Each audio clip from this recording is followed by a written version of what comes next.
Hey there everyone, and welcome to another Video Wednesday. So today I'm at the Los Angeles Superior Court. Why? Because I have jury duty. The last time I was called for jury duty, I was at university, so I didn't have to go because students don't have to do it. And ever since then, I've been moving around so much, I have no idea if I've ever been called again.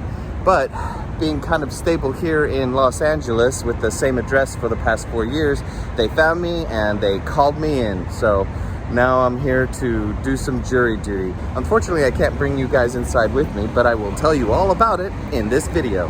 One thing I wanted to ask our German audience is, do you guys have anything like this? I know I could ask Josie, but she got so excited when she heard that I was doing it. It sounded very foreign to her, so I assume you guys don't really have something like this because she was so jealous. She actually wants to be a juror. I'm like, no, I heard lots of boring, bad things about it.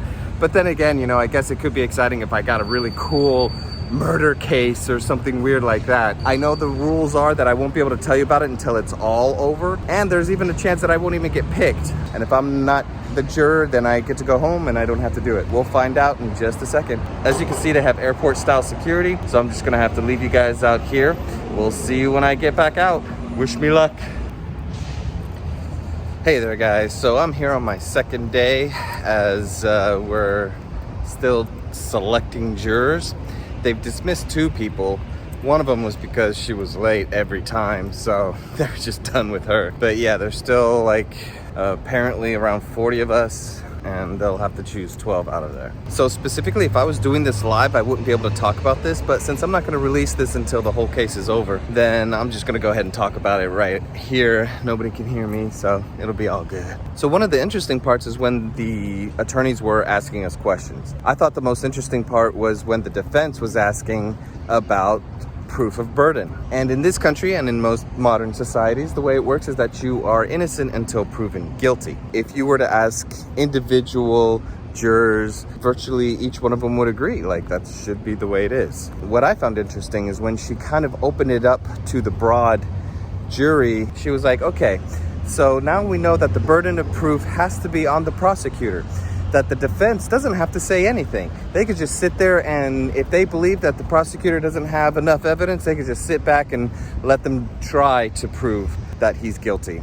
That sounded pretty evident that it was going to be her strategy, because when they asked, you know, when they talked about the witnesses, because they have to bring up the witnesses' names to see if we would recognize these names. If you recognize the person or the witness, or maybe you have a bias towards their occupation, you might be dismissed. You might not be picked on to be on the jury. And when the defense said they had no witnesses, it sounded like that's pretty much going to be their strategy. Basically, like, you know, they got to prove that he's guilty, and maybe she'll cross-examine, but apparently she has no witnesses to call. So basically, they're definitely going off of the prosecution has to bear the burden of proof. She said that's the way it should be. That's the way it is in our society. In my head, I was kind of like, it's not the way it is in our society. It's the way it is in court. In our society, public opinion overrides burden of proof. And that is, I think, the major difference. So I noticed that when she decided to bring it up to the group of jurors as a whole. So she came up with this analogy and said, you know, if the prosecution has peanut butter and they have bread, and they claim that this is a peanut butter and jelly sandwich, would you say that they proved that they have a peanut butter and jelly sandwich? I thought to myself, that's kind of a weird one. Obviously, no, right? You know, they have not proved that they have a peanut butter and jelly sandwich. Everyone pretty much kind of agreed with that. That sounded logical. What became interesting is when she applied it to the situation, she tried to say that if the prosecution has A and B but not C, would they be able to prove him guilty? She could see that everyone was a little bit confused by the situation, and so then people started saying things like, well, you know, if he gives us A and B and it's good enough, that convinces me, then yeah, I would think he was guilty, you know? And that's where I feel like it's the difference between the masses and the individual. The masses judge by public opinion, whereas the individual is able to judge by reason. Now, I think that might be a flaw with having a jury decide someone's fate, because that is a group of people compared to an individual judge who may know the law and everything way better and be able to come up with a reasonable decision. So I don't know. I feel like there's a bit of a flaw with this jury system now. I don't know. Anyway, it's my second day, so now I have like a 2-hour break. So I don't know what I'm gonna do. I'm just gonna walk around downtown. I'll check in with you guys again after we're done with the next session in court. Guess what, guys? I got picked for the jury. So let me tell you, there was a little over 40 people. 2 sets of basically 20. I think a majority that were picked were from the first group, because I only recognized 3 other people in my group. Like I said, my group was sort of like, you know, if he convinces me, then I'm gonna find him guilty. And now that I'm in the case, I can kind of see why the defense wouldn't want people like that. They knew that I would not be biased in any way. But in all reality, I kind of am. I'm like, oh man, this happened at a property that I worked for 2 years ago. And boy, it was really annoying. So I am kind of biased. So I'm gonna have to listen to the whole case. The one thing the defense has is that I'm not sure whether it's a crime. Like, maybe it was just a huge annoyance, but not a crime. So they're gonna have to convince me that it wasn't a crime. I need to know what the crime is that this guy is breaking to make a fair assessment. But I can tell you, I never liked guys like him. I was always annoyed at like people who would do that at our property. I'm hesitant to talk about it right now because now that I'm part of the jury, I can't talk about it.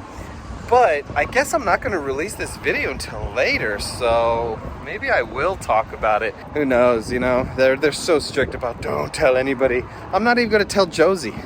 I'm going home right now. I'm going to be like, no, I don't know what this is about. I'm not going to tell her anything. I'm just intimidated by this whole jury duty thing. The judge reiterating over and over again, don't talk to anyone about the case. I'm like, who gives a crap about this case? It's such a useless case. Oh, I will tell you like how I got picked. Out of the 40 people, only 12 can be part of a jury. That's what the whole thing is. You have to have 12 disciples, 12 angry men, 12 jurors. They call my number and one other number and bring us in, and they tell us, you guys are going to be the alternate jurors. So you have to be part of the whole thing, the whole process. You have to stay there. You have to listen to the thing. But you're not going to deliberate, you know, unless something happens to one of the jurors. If one of the jurors got capped by some unknown. They were going to bring in the other 12 jurors, and the bailiff comes in and says, like, actually, one of the jurors has a question. So they had to send the alternate jurors out. I went to go pee because I was like, man, I need to pee. And then when I got out of the bathroom, they were clearly waiting for me. They're like, come on. And I'm like, oh shit. So I ran up to the court, got into my spot. And apparently they had made the decision, whatever that guy's question was enough for them to decide, no, he can't be a juror. So they dismissed him. So that means they were going to need to pick an alternate juror already right off the bat. And you could hear them whispering, the judge and the 2 lawyers. The judge held up, like wrote something down on a little piece of paper, held it up to them, and then they both agreed. And then they all looked at me and were like, number 67, that's my number. You are now a juror. So I squeezed into being a juror. So now I'm one of the angry 12. So there you have it. That's how I became a juror. This is my first juror case. Check it out, guys. This is the Grand Central Market. And in one of the bar places, they have German beers. I don't know if you can see it, but there's Kolsch and there's Kolsch. It's the Schwarzbier. Kolsch and Schwarzbier. All right, so I'm gonna go ahead and take off. And we will see you tomorrow, or in YouTube video speak, in just a second. Okay, well, I'm on my 4th day of jury duty and my 3rd day of actually being a juror. Yesterday, the prosecution actually rested, and I was confused at that. I was like, really? You're done? The defense didn't even do anything. So today we came in and they did their closing statements. So we heard the prosecution's closing statement, and it was very convincing, of course. When we deliberate, we're not supposed to use their closing or opening statements as evidence. We're only supposed to use the testimonies as evidence and their little exhibits. So we had the prosecution do their closing statement, and the defense started their closing statement, but then they wanted to go for lunch. And then when we get back, she'll conclude her closing statement. So after the defense is done with their closing statement, then the prosecution gets to make one more closing statement. So we'll see what that sounds like. There were only 2 witnesses brought to the stand, and they made their testimony. And I think the defense did a pretty decent job of discrediting the first witness. The first witness was just a neighbor, and the second witness was from the housing authority. That one was impossible. I don't see how she's going to discredit a housing authority official. But I'm looking forward to seeing what she says about him, because that's going to be what happens after lunch today. And then, if I'm correct, after her statement's over and the prosecution does his statement, then we deliberate and the jury gets together and comes up with a verdict. In my opinion, I don't think that's going to take very long, but we'll see what the defense says. I mean, again, like, I'm publishing this way later, so I don't know why I'm afraid to talk about the details. It's weird, huh? Some sort of psychological thing. All right, so I'm going to tell you the details right now. That's what I'm going to do. I'm going to tell you the details right now. So, no, I'm going to wait. So stay tuned, because when this is all over, the end of this video, I will have more details about what happened in this case. All right, so it's done. It's over. We have deliberated and we presented the verdict. And guess who got to present it? Yours truly. Yep, that's right. I was the foreperson, the person who got to say, yes, we have reached a verdict. I was hoping that I was going to be able to say, we find the defendant guilty as charged on all 3 accounts. But unfortunately, that's not part of my role. The only thing I got to say was, yes, Your Honor, we found a verdict. That was it. And then I sat down. But it was kind of cool, you know? It was kind of cool to be that guy. In fact, the only reason I was that guy was because I really had to take a piss. And when we deliberated, I went to the bathroom. And when I came in, they were like, we should make the last guy here be the foreman. I was like, okay, guys, I'll do it. I'm fine with that. Now that it's all over, I can now talk about the case. So our case was basically a zoning case.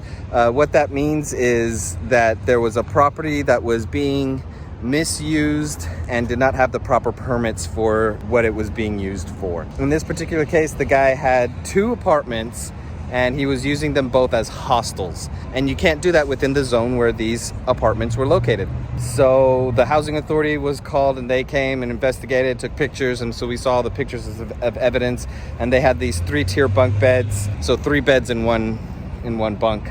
The only thing that the defense had was, well, they have to prove that it was clearly a business. And virtually all of us were like, they did. She was like, this could have been a roommate situation. He could have been helping people, you know, we were during COVID, you know, he could have been helping people who were kicked out of homes or homeless. So she was saying, she was trying to make this guy seem like a virtuous guy trying to help out homeless. But when you have 33 beds in a 2-bedroom apartment, I mean, come on. It was a stretch to give us reasonable doubt that this was not a commercial business within a residential business. When we were deliberating, my thing was like, why wasn't the management company involved? And I realized it's merely a civil case if it was. So if it was the management company versus that resident, that would have been a civil case. But because this had to do with building codes and whatnot, and it involved the city of Los Angeles, the Los Angeles Housing Authority, it became a criminal case. So we all pretty much found the guy guilty, and I had to sign the papers that say he's guilty. So I might have the Russian mafia coming after me, guys. We got to be careful. The dude was Russian.